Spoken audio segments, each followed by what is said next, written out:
Excellent.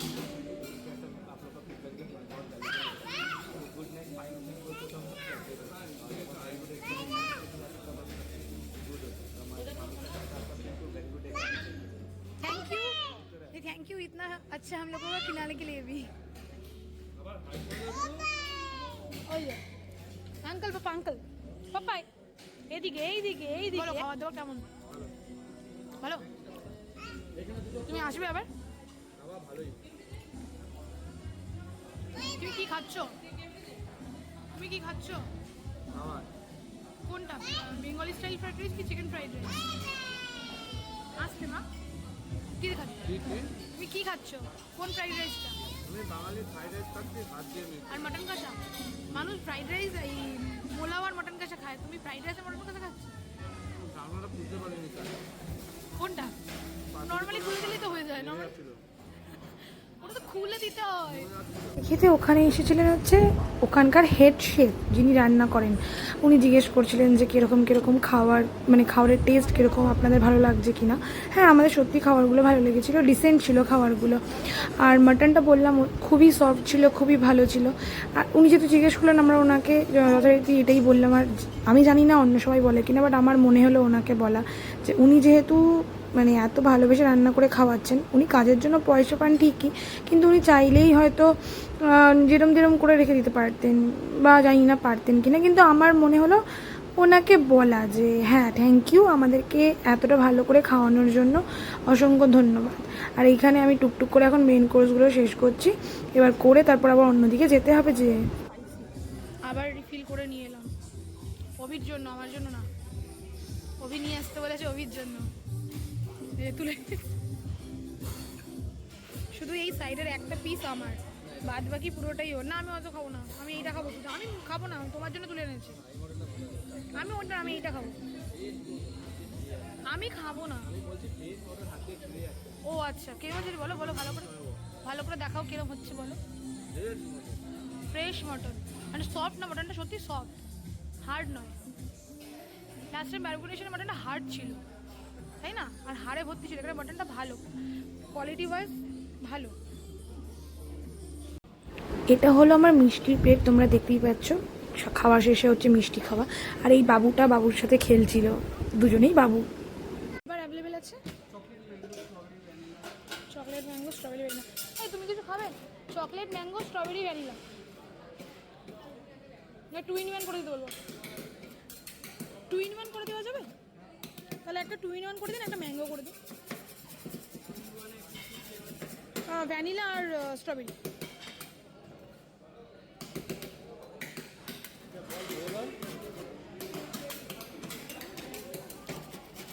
আকি খাবে তুই আকি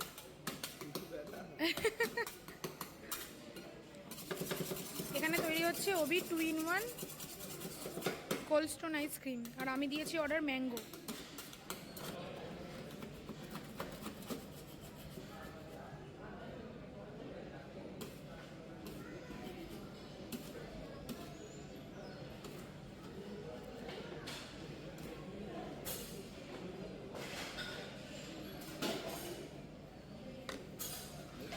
It is your হ্যাঁ এবার রেডি হচ্ছে আমার mango Cold Stone thank you tata tata.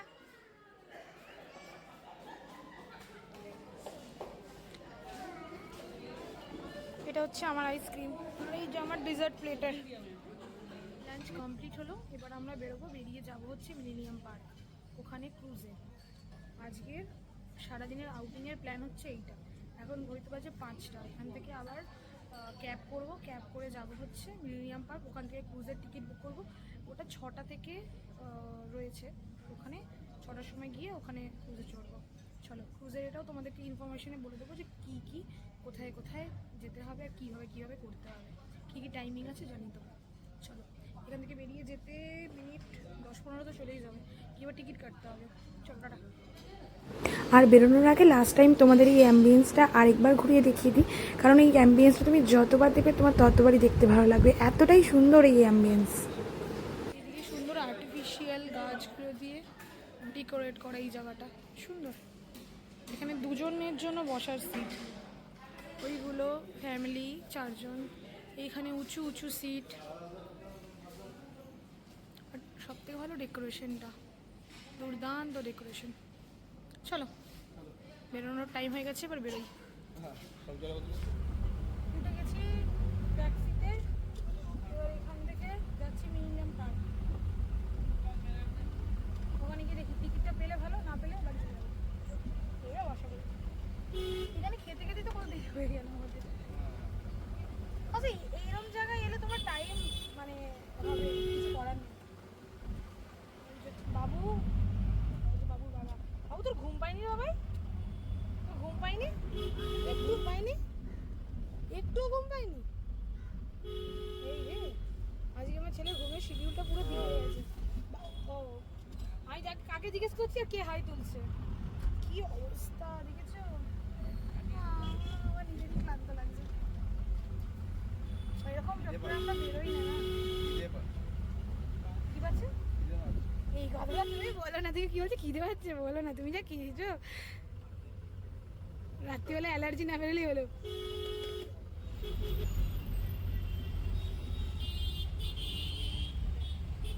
কতদিন পর কলকাতা, কি আমার কি ভালো লাগছে, আমি প্রকাশ করতে পারবো না, বিশ্বাস করো। কাজ চলছে, কি করছে এটাতে? এই হ্যাঁ, বাচ্চাগুলো স্নান করছে না, ওটাতে কাজ চলছে না, তো সুন্দর জল পড়ে। হ্যাঁ বাচ্চাগুলো সব স্নান করছে। কিন্তু আমার কি ভালো লাগছে বিশ্বাস করবে, কতদিন পর কলকাতা, হিউজ টাইম। ওই যে ইডেন গার্ডেন, না কারণ ছাড়া না, নিশ্চয়ই কারণ আছে। ওই যে দূরে ইডেন গার্ডেন।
দেখি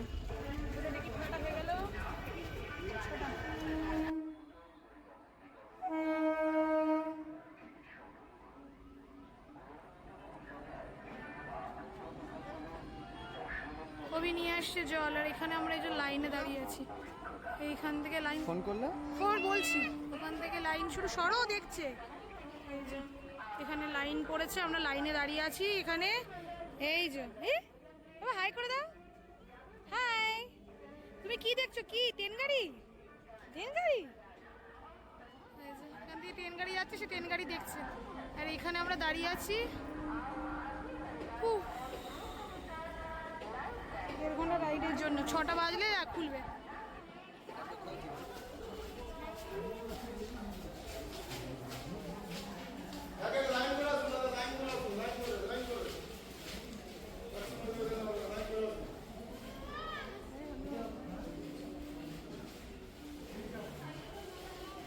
লাইন, হ্যাঁ line line line line line. ও টিকিট এখানে লাগবে। কি তোমার হাতে তো? ওনারা আমাদের করেছিল। হ্যাঁ টিকিট আমার কাছে। এই যে নিয়ে যা। দাঁড়ান, দিতে পারো? এইটা দেখো, আহা কি সুন্দর। তোমার এর মতো গঙ্গা গঙ্গা। বেরিয়ে আসো। হ্যাঁ গঙ্গা গঙ্গা। কি সুন্দর না? এই যে আমাদের হাওড়া ব্রিজ, এটা সবকটা ঘাট কভার করবে, আহিতলা, নিমতলা, যত ঘাট আছে সব কভার করবে। হ্যাঁ, এটা লাইট বেনারস। এটা হচ্ছে, এটা বাবুঘাট তো নাকি? এটা মিলিনিয়াম পার্ক ঘাট। হ্যাঁ, কি ভিসাদা না ভিসাদা, উপরে চলো। আমরা উঠে পড়েছি লঞ্চে। আমরা লঞ্চের দোতলায় ছিলাম। এখানে লঞ্চের দুটো সেকশন ছিল, একটা নিচে আর একটা উপরে। উপরে গান বিভিন্ন রকম মানে বাজনা বিভিন্ন রকম বাজছিল, গানও গাইছিলেন পরে একজন ভদ্রমহিলা, যাই হোক। আর নিচে ছিল হচ্ছে তোমার খাবার সেকশন, যেখানে তুমি বিভিন্ন রকম ফ্রাইড আইটেম, মানে তুমি মানে আমি খাইনি সত্যি বলতে, পকোড়া বা এই টাইপের জিনিস ছিল, বাট আমি খাইনি কারণ অতটা খেয়ে আসার পরে খাওয়া সম্ভব ছিল না। আর এখানে অভি বলছিল দেখো সূর্যাস্তটা দেখো কি সুন্দর লাগছে, আর সত্যি কি দুর্দান্ত লাগছিল সূর্যাস্তটা, মানে অসম্ভব একটা সুন্দর দৃশ্য ছিল। আমার জীবনের সময়ের মধ্যে এই 90 মিনিট, যে 1.5 ঘন্টা আমরা এই ক্রুজে ছিলাম, সেটা আমার জীবনের অন্যতম সুন্দর, মানে কি বলবো, সুন্দর সময়, যেটা বলতে পারো যে স্মৃতির পাতায় আরও দুটো খাতা, আরও দুটো পাতা আমি যোগ করলাম এই মানে ক্রুজের থ্রুতে। ভালো লাগলো, খুব সুন্দর লাগলো ঘুরে, সেখানটা খুব দুর্দান্ত ছিল। গঙ্গাবক্ষে এই 90 মিনিট অসাধারণ কেটেছিল আমাদের। আর সূর্যাস্ত দেখতে পাচ্ছ কি অসম্ভব সুন্দর লাগছে না সূর্যাস্তটা, তার সাথে সাথে গঙ্গার এই শান্ত একটা প্রকৃতির ভাব। আমি ভাবছিলাম বৃষ্টি হবে, আমরা যখন বসেছিলাম এতটাই মেঘ করে এসেছিলো, ভাবছিলাম বৃষ্টি হবে, কিন্তু মেঘটা দেখতে পাচ্ছ, মেঘের আস্তরণটা, এর জন্যই মনে হচ্ছিল বৃষ্টি হবে। হয়তো 2-1 ফোঁটা বৃষ্টি পড়েও ছিল, কিন্তু আমরা অতটা বুঝতে পারিনি। তখন আমাদের ক্রুজটা ছাড়িনি, এদিকে গান বাজনা শুরু হচ্ছিলো, মানে মিউজিকগুলো বাজছিলো, গান শুরু হয়েছিলো ক্রুজ চালু হওয়ার পরে, সেটা তোমরা দেখতেই পাবে। আর এখানে এই পাশ দিয়ে অনেক ক্রুজ চলে যাচ্ছে, মানে অনেক যেগুলো লঞ্চগুলো যারা মানে এই ঘাট থেকে, মিলেনিয়াম পার্ক ঘাট থেকে হাওড়া স্টেশন যেটা, ওই ঘাটটা নিয়ে যাচ্ছে। এই হচ্ছে পুরো মানে ক্রুজের ডেকোরেশনটা, খুব কালারফুল ডেকোরেশন ছিল। সেই পুরো দিনটাই আমার কালারফুলে কেটেছিল, কারণ ফিয়েস্তার অ্যাম্বিয়েন্সটা এতটাই কালারফুল ছিল, আমার এতটাই ভালো লেগেছে। আর এখানেও সেখানে দেখো এত সুন্দর করে ডেকোরেট করে, এত সুন্দর কালারফুল করে রেখেছে। নর্মালি কিন্তু লাইট দিয়ে ডেকোরেট করেছে, কিন্তু দুর্দান্ত। আর এই ছিল হচ্ছে পুরো সেট আপটা। এখানে সব বসার সিট ছিল, নিচেও বসার কিছু সিট ছিল। নিচেরটা অন্যরকম, উপরেরটা অন্যরকম, দুটো দেখতে খুব সুন্দর লাগছিল, দুর্দান্ত লাগছিল। আর ওই যে দেখছো উনি গান গাইছিলেন। এখানে একটা কুইজ টাইপের হচ্ছিলো, যে মিউজিক বাজাচ্ছে, যে ধুনটা হবে সেই ধুনটা তোমায় শুনে আইডেন্টিফাই করতে হবে যে তুমি ওই গানটা কী, আর তোমাকে কি 2 লাইন গাইতে হবে। আর আমি এই ব্যাপারে প্রচণ্ড শাই, আমি গাইতে পারবো না, তাই বিভিন্ন লোক গাইছিল, ভালো লাগছিলো, সুন্দর। এদিকে গান মিউজিক এনজয় করছিলাম, এদিকে সাইড দিয়ে সব মানে যে পারিপার্শ্বিক দৃশ্য ছিল সেগুলো দেখছিলাম। দুটোই খুব সুন্দর দৃশ্য ছিল। লঞ্চটা ছেড়ে নিজের যাত্রা পথে এগিয়ে চললো, এটাই হচ্ছে মজা, মানে এতটাই দুর্দান্ত ছিল না। আর এই ক্রুজটা দেখতে পাচ্ছ কি সুন্দর লাগছে না, ওয়েস্ট বেঙ্গল ট্রান্সপোর্ট লেখা, উফ বাবা, আমার দুর্দান্ত লেগেছিলো। কোনো একদিন ওই ক্রুজটাতে আমরা চাপবো, এইটুকুনি ইচ্ছে নিয়ে রইলাম, আবার নেক্সট টাইম নিশ্চয়ই হবে। আর এই করে এগিয়ে যাচ্ছিলো আমাদের লঞ্চটা বিভিন্ন ঘাট কভার করার জন্য। আর সব থেকে মেন ইম্পর্টেন্ট কি জানো, মানে আমার কাছে এটা একটা স্বপ্নই ছিল, আমার যেটা ফুলফিল হলো। আমি আজকে না বহুদিন ধরে ভাবছি যাবো করে যাওয়া হচ্ছিল না, আলটিমেট মানে আমি যেতে পারলাম। সেটা হচ্ছে হাওড়া ব্রিজের নিচ দিয়ে যাওয়া। হাওড়া ব্রিজের উপর দিয়ে আমি অগন্তিবার গেছি, মানে আমি গুনে শেষ করতে পারবো না, আমি অগন্তিবার গেছি, কিন্তু হাওড়া ব্রিজের নিচ দিয়ে ফার্স্ট টাইম। আর দেখেছো কি ভিড় লঞ্চগুলো, কিন্তু লঞ্চগুলো যথেষ্ট বড়, অনেক মানুষ ভালোভাবে যাতায়াত করতে পারবে। আর কি দুর্দান্ত লাগছে না। ওটা হচ্ছে সেকেন্ড ব্রিজ, ওটা থেকে কভার যখন আমরা পিছন দিকে ছাড়িয়ে আসছি না, কি সুন্দর যে দাঁড়িয়ে থাকতে লাগছে। আমি জানি না ক্যামেরা কতটা জাস্টিস করতে পারবে, কতটা ঠিকঠাক দেখাতে পারবে, কিন্তু দুর্দান্ত। আর এই যে সেই অপেক্ষিত মুহূর্ত, এই হাওড়া ব্রিজের নিচ দিয়ে যখন আমরা ক্রস করব, আজকে না কত বছর আগে এই হাওড়া ব্রিজ তৈরি হয়েছিল, কোনো সাপোর্ট ছাড়া, শুধু ঝুলন্ত ব্রিজ এটা একটা। আর এর নিচ দিয়ে যাওয়া, জাস্ট স্ক্রু দিয়ে, লোহা দিয়ে একটা এত সুন্দর স্ট্রাকচার তৈরি করা যায়, এটা হয়তো আমাদের ভাবনারও বাইরে, যেটা আমাদের ব্রিটিশরা আমাদের তৈরি করে দিয়েছিলেন, ওনাদের সুবিধার্থেই ওনারা তৈরি করেছিলেন, কিন্তু এত একটা স্ট্রাকচার, এই স্ট্রাকচারটা দেখার মজাটাই আলাদা। আর দেখতে পাচ্ছ নিচটায় কিচ্ছু নেই, জাস্ট স্ক্রু দিয়ে আর লোহা দিয়ে এটা লক করা। মানে আমরা কতটা এই সাধারণ একটা লকের উপরে ডিপেন্ড করে আমরা এত মানুষ এর উপর দিয়ে যাতায়াত করি, কি সুন্দর যে লাগছিল, মানে আমার নিজের চোখে দেখা অসম্ভব সুন্দর ছিল। সুন্দর মানে অসম্ভব, আমি মানে বলে বোঝাতে পারবো না, এতটাই আমার ভালো লাগছিল। আর দেখো এত সুন্দর করে ব্রিজটাকে আমরা কভার করে চলে এলাম, মানে দুর্দান্ত। একবার আমরা জাস্ট গেছি আর একবার আমরা এসছি। যখন আমরা ক্রস করেছি তখন নর্মালি আমরা এরকম দেখতে পেয়েছি। আর কতটা ব্রিজ, মানে কতটা লম্বা না হাওড়া ব্রিজটা। হয়তো ক্রস করার সময় গাড়ি নিয়ে আমরা যখন স্পিডে ক্রস করে যাই আমরা বুঝতেও পারি না যে এতটা মানে লম্বা ব্রিজটা। আর এই যখন আমরা আবার ব্যাক করছিলাম তখন লাইটিং হচ্ছিল। হাওড়া ব্রিজের লাইটিংটা তো আমি দূর থেকে রাস্তা থেকে অনেকবার দেখেছি, কিন্তু গঙ্গাবক্ষে মানে দাঁড়িয়ে লঞ্চের মধ্যেই ফার্স্ট টাইম। আর এই যে এক এক করে সব ঘাট কভার করছে। এই হচ্ছে আইরিতলা ঘাট, যেটা কভার করে যাচ্ছে। এরকম প্রচুর ঘাট কভার করেছিল। আর কি দুর্দান্ত লাগছে না এই অন্ধকারের মধ্যে, মানে অসম্ভব সুন্দর লাগছে। আর হাওড়া ব্রিজের লাইটগুলো জ্বলছিল, আর যখন পারিপার্শ্বিক লাইটগুলো জ্বলে যাচ্ছিল তখন কি সুন্দর লাগছিল। ইভেন হাওড়া স্টেশনকেও দুর্দান্ত দেখতে লাগছিল। মানে আমি কাছ থেকে হাওড়া স্টেশনকে দেখেছি, বহুবার দেখেছি, কিন্তু এর এতটা দূর থেকে হাওড়া স্টেশনকে তো কোনোভাবে দেখিনি আর এরকমভাবে। আর ওই যে আমাদের গর্ব, আমাদের ন্যাশনাল ফ্ল্যাগ, যেটার জন্য আমরা এতটা গর্বিত। এটাই বলি যে হ্যাঁ, আমরা ন্যাশনাল ফ্ল্যাগ অনেক মানে অনেক গর্বের সাথে বলি এটা আমাদের ন্যাশনাল ফ্ল্যাগ। আমরা দেশকে অনেকটাই ভালোবাসি।